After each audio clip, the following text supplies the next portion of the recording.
என் mind set எப்போ மாறுனா, தேவன் என்னை குறித்து என்ன சொல்லுகிறார் என்று வேதத்திலிருந்து நான் பார்த்து கொண்டே இருக்கணும். ரோமர் 12 சொல்லுகிறது, உலகத்துக்கு ஒத்த வேஷம் தெரியாமல் என் மனம் புதிதாகும் போது தான் எனக்கு ஒரு மறுரூபம் ஆகும். அந்த மறுரூபம் ஆவதற்கு என் ஃபர்ஸ்ட் சேஞ்ச், என் வாழ்க்கையில் சேஞ்ச் ஆகணும்னா என் மைண்டு சேஞ்ச் ஆகணும்.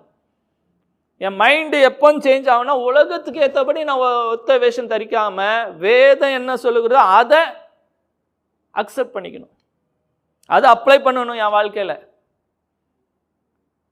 நிறைய நேரம் உலகம் இதுதான் தாழ்மை, இதுதான் காரியம் அப்படின்னு சொல்லுது. ஆமாம், நான் தூசி, நான் குப்பை, நான் பொழு சொல்லுது. ஓ, இதுதான் ஃபேஷன் போல இருக்குது, இதுதான் கரெக்டு போல இருக்குன்னு உலகத்துக்கு சொல்லுகிற காரியங்களே நம்மளும் ஏற்றுக்கொள்கிறோம். வேதம் என்னை குறித்து அப்படி தான் சொல்லுதா?